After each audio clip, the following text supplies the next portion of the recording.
The Paris Peace Forum was built in 2018 with the idea that global collaboration can be reinvented from the bottom up and that impactful solutions already exist out there. And unfortunately, some of those solutions fall short in achieving their objective and having a systemic change in global governance. And that's where the Scale Up program comes in.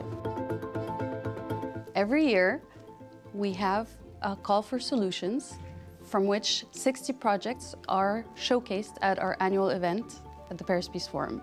Out of those projects, we have 10 projects that are selected by a jury to benefit from the year of Scale Up support. We try to help them determine the objectives that they want to change within that 1 year with the mentors. Le rôle d'un mentor est celui de, disons, aider à rester concentré, de dire la vérité, de créer et de faciliter des connexions, des relations et de donner des conseils. Often the hardest part is to not just get in the room, but to know how to, who to talk to and what things and issues matter to the people you're engaging with. So our mentors were really helpful across all those things. What was more rewarding is to see that we were able to take the SCUP project from point A to point B, supporting the growth.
We have to turn the... Hello.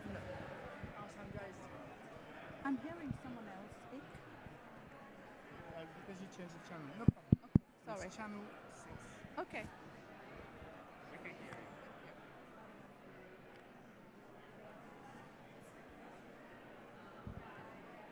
Okay. Just try on. Testing 1. Yes, yes.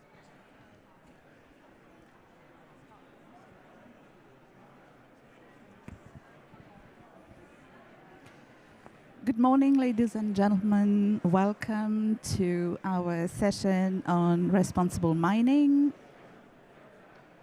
We're going to be starting. I'll introduce myself, Jahiza Subrati. I'm heading the team in the United Nations Environment Program working on minerals and metals with a focus on environmental aspects. I'm based here in Paris, France at the UNEP office.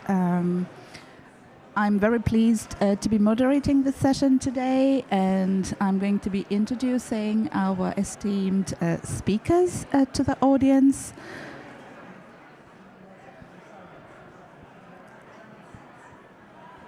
And waiting maybe for a minute for people to get set up with their headsets.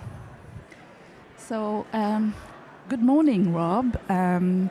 Rob McEwen is founder and CEO of McEwen Mining Inc. Corporation. His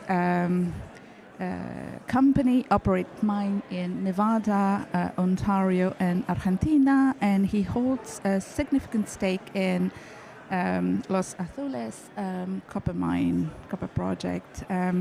He's been a well-known player in the gold industry, having founded Gold Corp and having seen it grown tremendously over the years.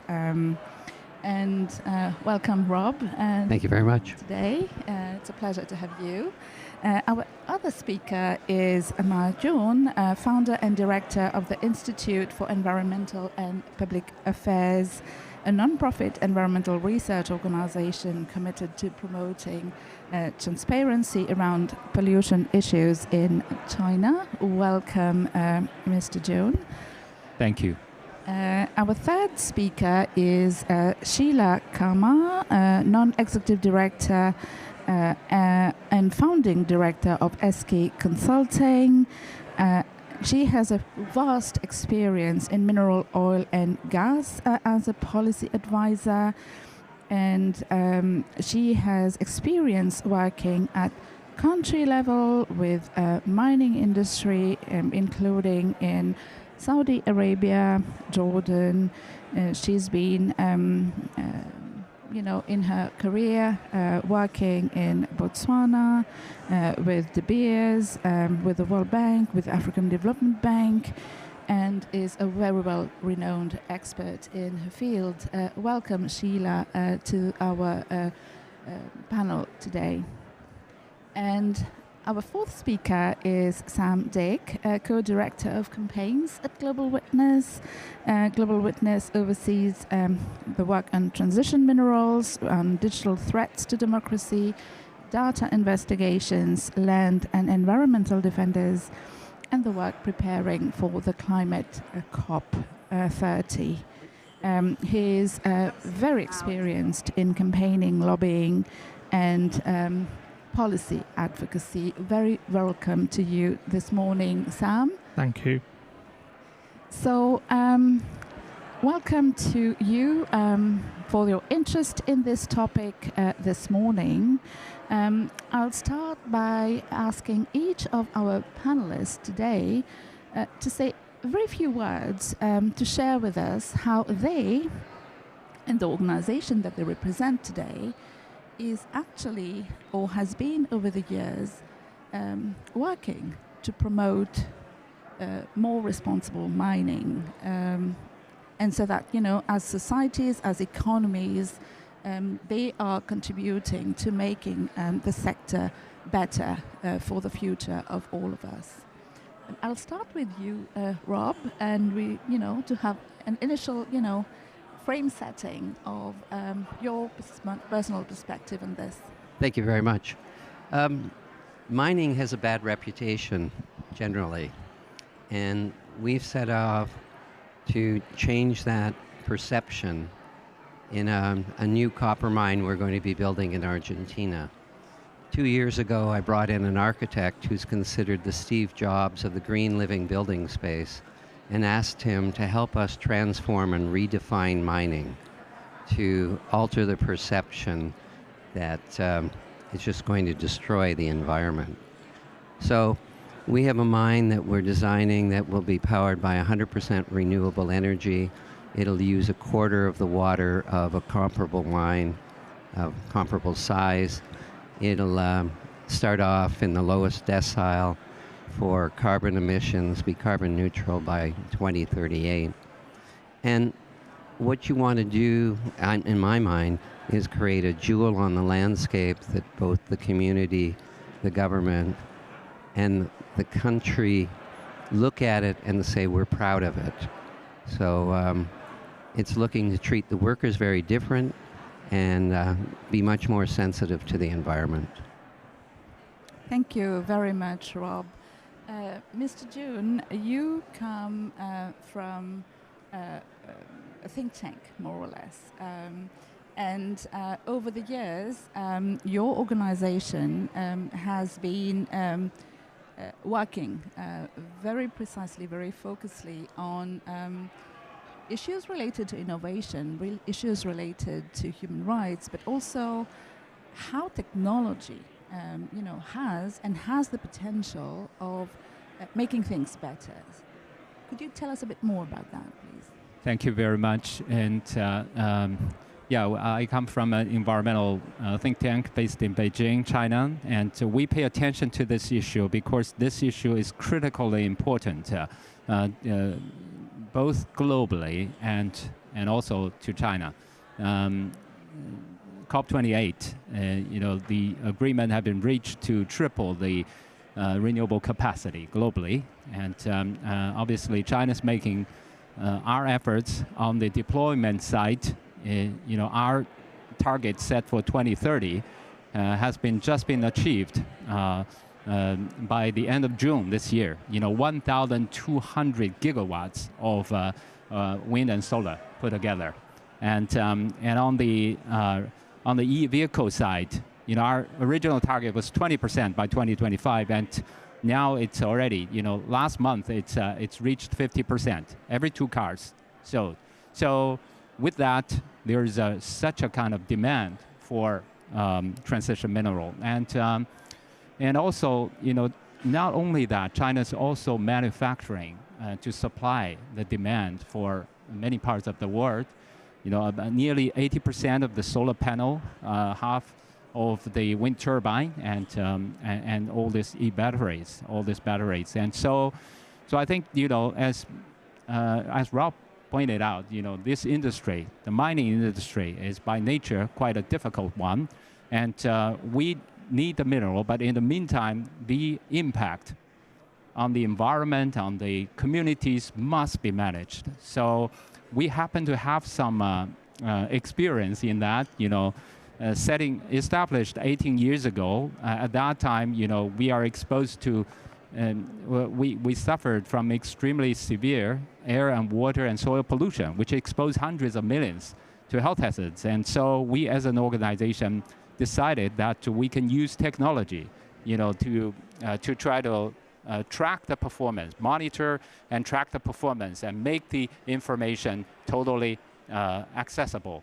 So through all these years, from the very limited access, disclosure of the information, the last 10 years, historic progress have been made in China, today, which allows an NGO like us to track the performance of 19 million corporations operating in China. Of course, with all these mines. And today, we have also, in recent years, been approached by NGOs and agencies from other parts of the world. They got interested in this way of tracking the performance and motivate change. And because through this process, in China, the air and water emission have been vastly reduced. On the sulfur dioxide parameter, it's been coming down from 20 million tons to 2.4 million. So you can imagine this can work. So I think globally now I do see the opportunity for us to come together to build the data infrastructure. I have the privilege to be working on the council of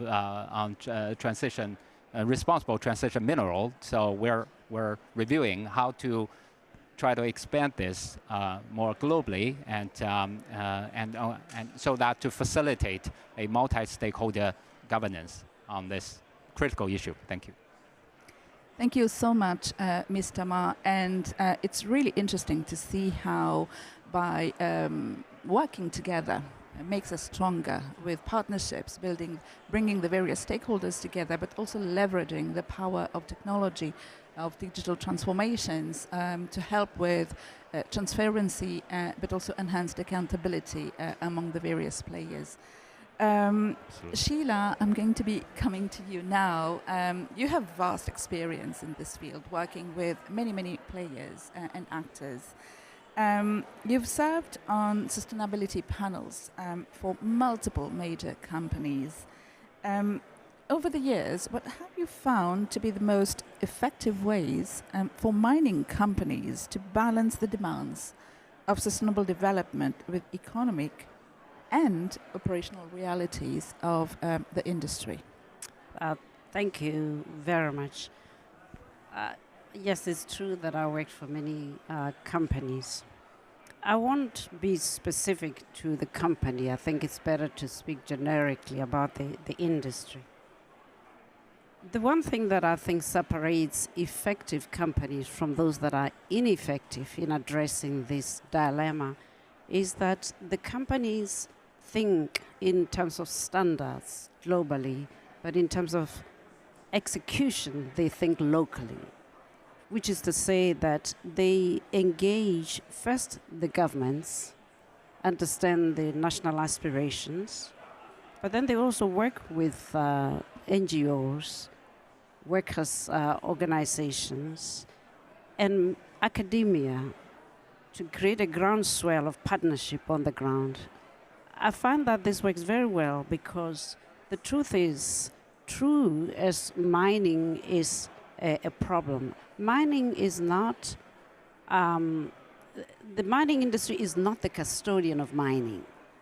The world economy is the custodian of mining because it is the world economy that demands the minerals. We are very ill-advised if we see the problems and the solutions through the premise of the operators. And so, based on that, my experience is that those companies that are inclusive in trying to address the solutions do better. The second thing is that companies that understand their distinct contribution in solving that problem again do better rather than try to be all things to all people. Certain companies have certain particular strengths. Some invest hugely in R&D, and so they can bring technology to bear in countries that don't have. But if they do so by working with academic institutions and transfer that knowledge locally, given that mining is finite, when they leave on the ground, a groundswell of knowledge, they create IP. And if they work through those kinds of public partnerships, my sense is that they do better. The last thing is that companies that know, if you wish, what they don't know, also fare better. There's a lot of knowledge at ground level in the social environment space, what works and what doesn't work. There's a lot of knowledge in terms of the fauna and flora. The citizens know the landscape. Companies that harness that knowledge and work together, in my view, in the longer term, address the issues better than those that think we have the money, we know it all, we'll solve it for you, because it just doesn't work like that. Thank you. Thank you very much. And I couldn't agree with you more, Sheila, that mining is one piece of a much bigger puzzle. An economic puzzle, a societal puzzle, a regional and global. And we've heard from the two previous speakers, Rob and June, how at the local company extraction level, but also how we can pull things together to get methods and practices that are definitely showing proof that they do work, where pollution can be reined in, and how working with local communities, with workers, things can improve with the will and the commitment. I was myself in a meeting with African Union Commission last week, and we were discussing the nexus between environmental and human rights issues, and it's extremely interesting to see how by putting various players together, we can very effectively move towards consensus, towards compromise. We will probably never get the perfect recipe and the perfect solution, but with commitment and intent, it has to be intentional. A lot of improvements can happen. You mentioned the role, Sheila, of those resources into the global economy. Here today, we are also exploring how those minerals, are critical, are absolutely essential to enable a much-needed global energy transition because of the climate crisis situation, because of development issues. There's a huge part of the world that has energy poverty, that has a huge need for access to sustainable and reliable and affordable energy solutions. So that is the story about leaving no one behind of the 2030 global agenda. I'm now going to come to you, you've been, for the past years, Sam, really looking from a human and people-centered perspective at how mining has been, just like Rob acknowledged, you know, it is a dirty industry. We have many dirty industries, but this is how the society and the global economy is constructed at the moment. I work at the United Nations Environment Program. We're not saying that we have to stop development. We're just saying that we need to do it better, much faster. And I would really now like you to tell us, the audience, how, and again, coming back to what Sheila mentioned, not only mining, because mining is the start of a global value chain. And we have what some consider high-value minerals and what some consider to be low-value minerals. And there I'm talking about sand, gravel, those, you know, things that we do not often talk about, but that are essential for energy infrastructure. Please tell us, from your perspective, what you've been seeing and as an evolution in this sector across the supply chain, so beyond mining as extraction, but how the other players are also taking accountability for their responsibility in making the value chains more responsible, more sustainable, more just in a way. So Global Witness doesn't just work on transition minerals. We work to tackle the undue influence of the fossil fuel industry. We work on deforestation. We work on big tech, and we work on sort of the human rights of land and environmental defenders. And the same principle applies across all of those different issues, which is the communities that are most affected by mining or oil extraction, or who are most impacted by it, should have a say and should be able to give free, prior and informed consent. There also has to be mechanisms, both nationally, locally and globally, to allow transparency and hold those organisations to account. And that can only be done when it's safe to hold corporations to account. And we publish a report every year at Global Witness about the number of human rights, land and environmental defenders that are killed every year. And unfortunately, the industry that is most connected with the most killings every year is the mining industry. It's by no means the only industry, but it is the mining industry. So if communities are to be able to hold corporations, governments to account, there has to be safety in doing that. And there also has to be sort of regulations.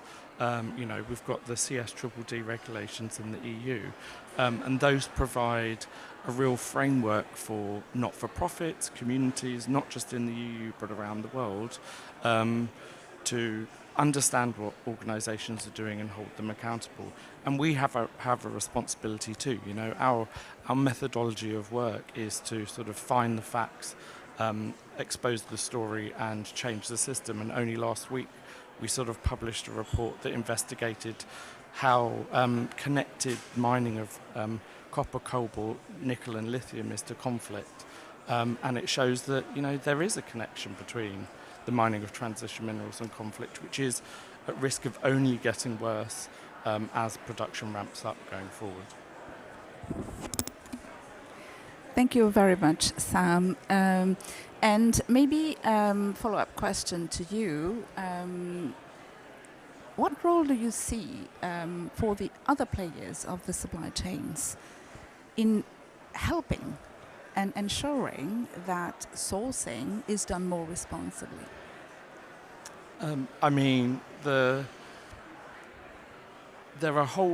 The biggest focus of us at the moment is about consumption, and we're not sort of anti-consumption, but there has to be more equitable consumption globally. You know, we know that the vast majority of consumption happens in the global north or major consuming countries, and we're at risk of seeing, as you sort of alluded to in your sort of remarks, we're at risk of seeing the countries with the resources that are critical not having actually access to them and not developing their own value chains and not developing their own economies. And we can't also have a system when we work on fossil fuels that the global north is run on solar panels and wind turbines, but the global south is run by coal and oil. So there has to be a far more equitable share. That's a bigger question for us, is how do we ensure that everyone has a seat at the table and everyone has an equitable share of the sort of resources that are critical for the transition. Thank you very much. And this is something that I personally and the organization I represent also is very much behind, in terms of making sure that we're not leaving anyone behind, and that globally across regions and across countries of various levels of development, the energy transition is a just and responsible one. And thank you very much, Sam. I'm going to come back to you, Rob. You're the one here with very, very concrete presence in terms of extraction activities in the field. You're involved in copper. There is no energy transition at this point in time without electrification. Electrification means copper. Maybe looking at one of your specific projects, the Las Azules project, copper project, I'm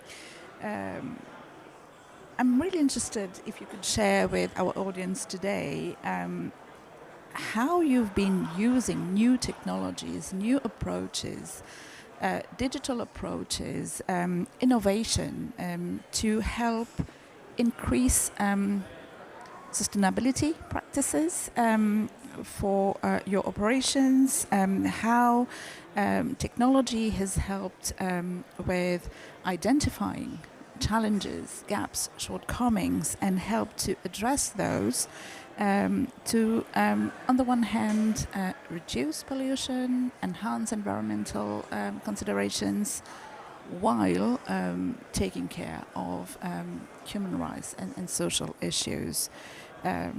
Increasing extraction efficiency, productivity means that if many at a cumulative scale globally work to enhance production, efficiency of extraction, that would lead cumulatively to the need for hopefully fewer virgin mines. So there are technological applications, including remining, including better extraction practices that could, if done on a global scale, mean that we need to consider fewer virgin mines, noting that the time frame for mine development from the start of exploration to licensing to industrial operations is between 15 and 18 years, I've been told. So if you could share some thoughts around that with us. There's a lot of thoughts there. Well, first of all, it's easier to design a mine for the future when you have a new mine than trying to retrofit an old mine. So when we looked at this copper project, the first pass was to do a conventional processing facility with a mill, with tailings. And I happened to look at this and I went, we're going to build a mine with a 300-meter tall tailings dam in a seismically active area and a tributary to the main river going into the capital city. And I said, that's not a good place to start. So take that off the table. We're looking at a heap leach process that doesn't have any tailings, doesn't requires less than a quarter the water of a comparable sized mine, uses far less capital to get it up and running, and is much easier to rehabilitate once you're finished. So when you look at a mine, we looked at the community, and transparency, I think, is foremost in our mind, to share with the community as much as we can about what we're going to be doing. There's a community office where we've done training. There's a shortage of workers or people with certain skills, and we've been augmenting their skills so that they can be more involved in the organization. Looking at the water treatment as well, the area, water is a very critical consideration, so you want to minimize that. And then you have to start looking and saying, well, how could we possibly augment the water supply? We're at 3,100 to 3,600 meters above sea level, and there's something called sublimation, where the snow evaporates in essence. So can you compact the snow and create ice that releases the water more slowly, almost like a ski hill, where you groom it and the snow lasts much longer. And wherever possible, we are looking at YPF is a large power company in Argentina, and they've offered and said they'll provide us electricity that's 100% renewable from wind, solar, hydro. All the fleets we're looking at and all the equipment to be electrified, so your carbon emissions are very low. The heap leach process that I spoke about, currently only 14% of the world's annual production of copper is produced by solvent extraction. And it's a big savings because you're producing a green cathode at the mine site rather than shipping concentrate to a smelter and shipping it back to the end user. So there's a big savings there as well. I'll leave it at that. Excellent. Thank you very much. So there does seem to be significant opportunities for manufacturing and process improvements using existing technology that, if it were to be applied more broadly, could, in much shorter time frames, lead to improvements in the way things are being done. Is this something that you would maybe make a call to your peers in industry to better look to? We're hoping that our mine will be a model that the industry could follow, one of the models for mining in the future. I should add that we're working with Rio Tinto, their technology arm, Newton Technologies, on a biological leach process that would deal with sulfide ores. And a lot of the copper ores are that way, but you wouldn't have to go through the conventional crushing, grinding, and the mill and producing a concentrate. Again, it would open up a lot more deposits for development. But you have to keep in mind that right now, in order to achieve the energy transition, we're looking at a shortfall in production of about 10 million tons of copper. And so the broad public has to start getting in love with mining, because when I look out the window, the Eiffel Tower there is made from something out of the ground, and I suspect that many people flew here, and those wouldn't be in the air. And in May, I gave a speech in New York, and it was about the role of mining in one's life. And the title of the speech was "Become a Nudist, Stop Mining." There is a balance that we have to educate, that the mining industry has become more responsible. You have lots of legacy issues that are very prominent in one's mind and showcased, but the stewardship the industry is showing towards the environment has improved greatly. And there's some really good examples of reclamation. In Canada, where I live, there's a town called Sudbury that used to be considered a measure of pollution. And NASA took their lunar rover up there to test it, because mining and acid rain had just destroyed the environment. Today, it's all forested. It's all come back. So there are clear examples of reclamation, and I think we have to hold on to those and insist the industry do more of that. Thank you very much, Rob. June, you've spent a career working on pollution reduction, pollution management. Mining is a very diverse field. In most countries, it's a pyramid where there are industrial scale mining, but a lot of artisanal and small scale mining. Could you tell us about your experience and the challenges and how some of those may have been overcome when trying to involve communities with artisanal and small scale miners? Some of them are the communities. How issues related to women, gender, children, either working in those mines or being affected by them, water pollution, air pollution, soil pollution, and the impact on that on health. But there must have been, good stories that you could tell us that can maybe show a bit of a ray of hope for the multitude of very challenging sites. Some of the artisanal and small-scale miners are nomads, so they are not local neighboring communities, and they are transient and they are opportunistic, and they move to other sites the moment minerals are being told to be found. So can you tell us a bit more about, your own experience on the particular focus on artisanal and small-scale mining and the environmental and human rights, issues? Thank you.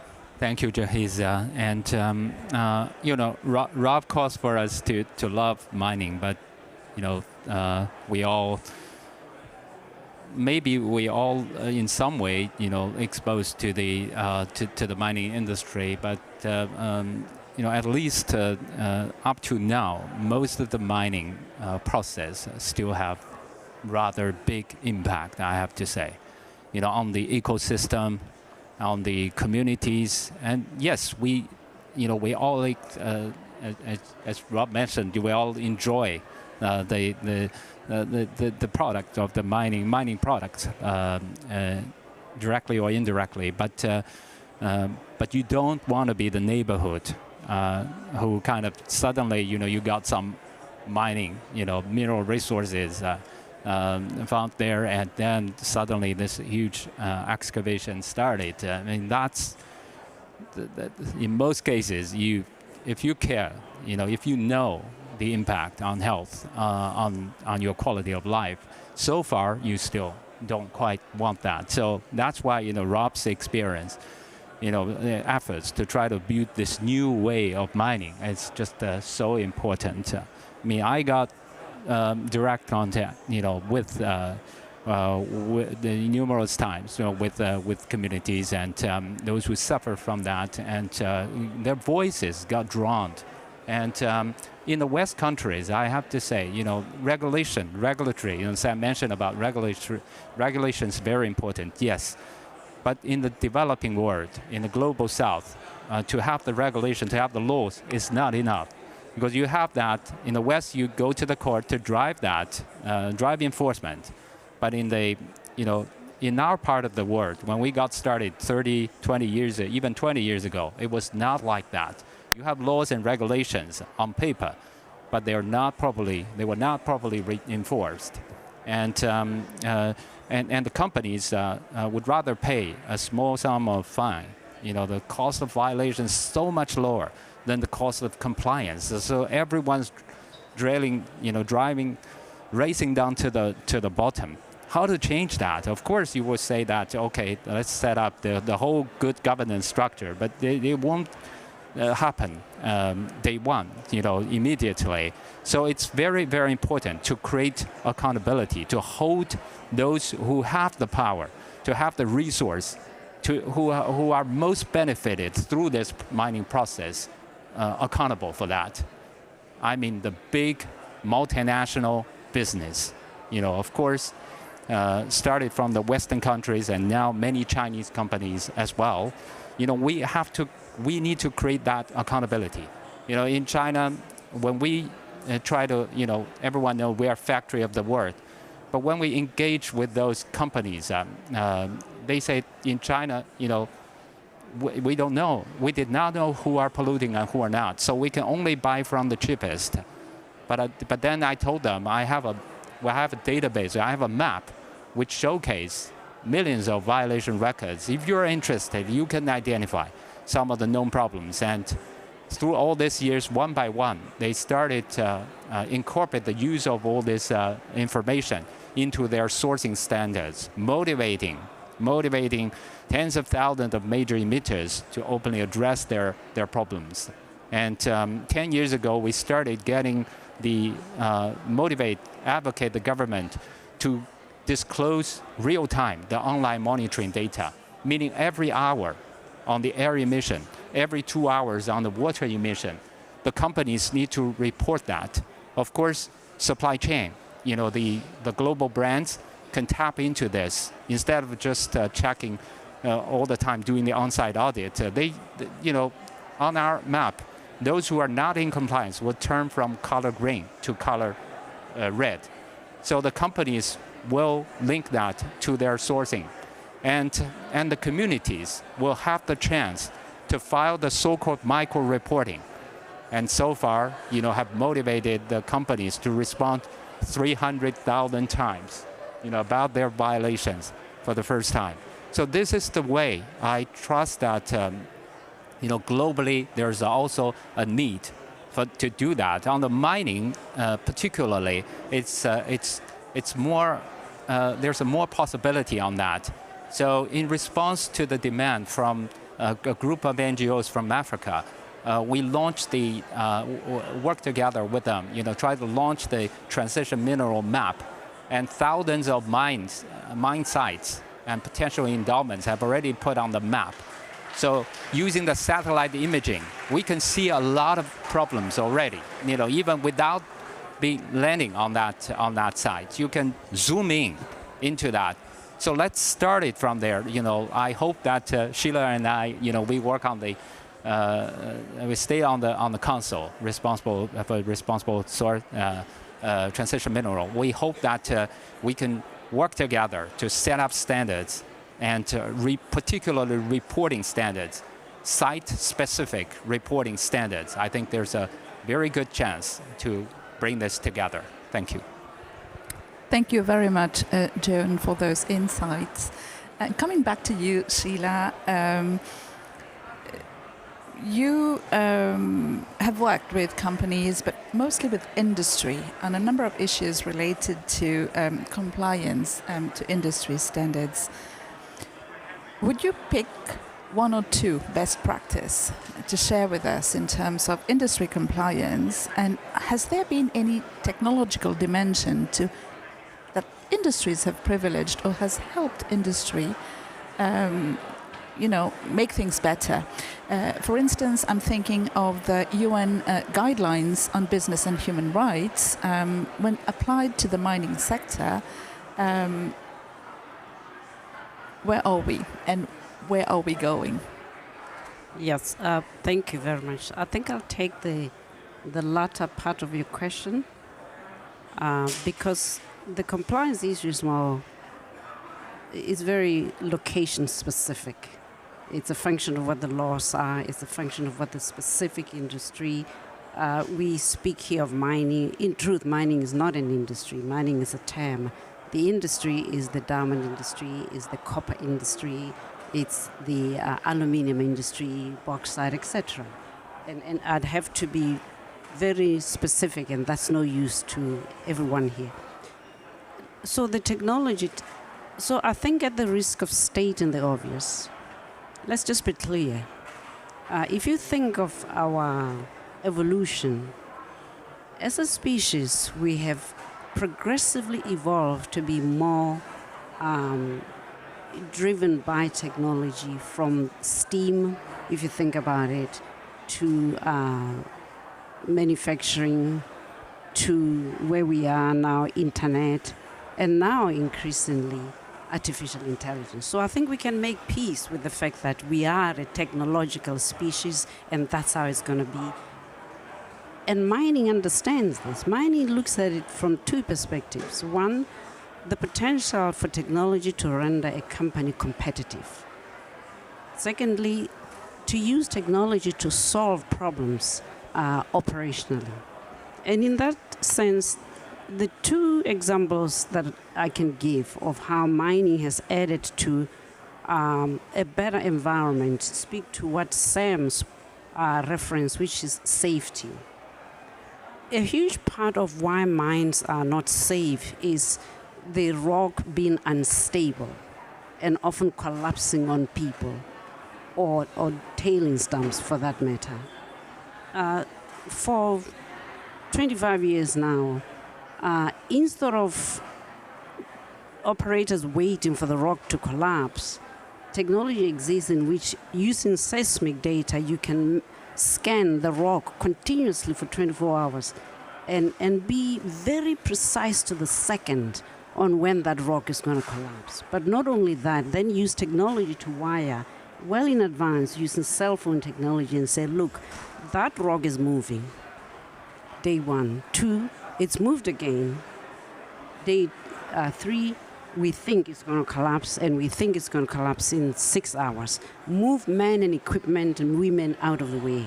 And so this ability then to use technology to understand the rock stability both above and ground has saved a lot of lives. But it has also saved a lot of equipment. More importantly, actually, it has rendered even the commercial aspect better, because when you know it's going to collapse, you move people to mine in a different section, and so there's no interruption. So it's both a worker safety, it's a resource management, but it is also a commercial viability solution. And to be clear, if one looks at these things through the safety lens, of course, the human rights factor surfaces to the top. If you look at it from an investment perspective, of course, the financial, and mining, like any business, is always a balance of this, trying to make sure you look at the human rights aspect, the commercial, and then the if you wish, compliance. A second example I can use has to do more with responsible mining. Mining, as I said, is very varied. And there are certain mineral products that are very high value, but very low volume. So gemstones and precious stones are a case in point. These lend themselves to illicit trading. And often we make the mistake of thinking it's about the company. Actually, it is about the product. And it's the ability to move it and move it very quickly, but also to sell it and sell very quickly. Some minerals lend themselves to that and say there's a propensity towards illicit trading in that space. The question is, what do we know about technology's ability to contribute towards, one, reducing illicit trade, two, where illicit trade has taken place, being able to trace the goods, recover them, and render them to the countries and whoever is the legitimate custodian. And so fingerprinting of gold is a case in point, where we can say with absolute precision, based on the mineral chemistry, that this gold came from that rock, because rocks are very unique, and therefore where gold had been stolen for centuries and nobody knew whose gold this was. By knowing the sources of gold, you could say the chemistry tells us it came from Kazakhstan, or that it came from Peru, and in Peru in this place. And so those are some of the ways in which mining, having undertaken research, have been able to develop technologies that have helped contribute more practically to the question of responsible mining by eliminating illicit trade.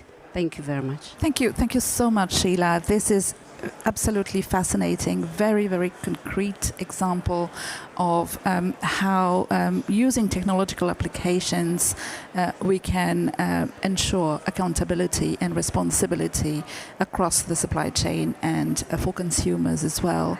Last question to you, Sam, is, and again on this issue of transparency and accountability, from your perspective, what practical steps would you see the industry needing to take to become better in terms of ensuring value chain, supply chain, transparency and accountability from extraction to consumers? So we already know that the majority of the value of mining it does not sit in country or the communities where those resources sit. And the shortest answer is, the simplest answer is having an honest and open conversation with the communities and countries in which the resources are at the outset about what benefits they will tangibly see, what value they will actually see, and making a conscious effort not just to invest financially but in the wider social infrastructure of communities in which these resources sit. That's going to be, regardless of country, region, particular mineral, that is the thing that needs to be done to ensure that communities understand what the value is of the resource and can have a conversation about how to retain more value in their communities. Thank you very much. And I think together today, the realization is that we are better and stronger together. And it's only by working and listening to each other that we will be able to take further strides to address the enormous array of challenges that multiple value chains are actually facing. Consumers, young populations, the younger generations, in terms of intergenerational equity, was the legacy that the various industry sectors are leaving for our children, our grandchildren, is something that we are all grappling with. And I'm hopeful that honest conversations like this one today and many others taking place in multiple international fora.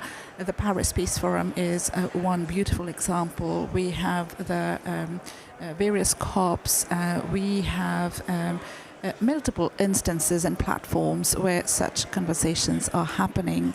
And I think we are in a privileged space at this point in time where globally, within regions, within countries, despite the multiple risks that many of you have pointed to local communities, word is getting out there and information is more and more available. And again, together, better, stronger.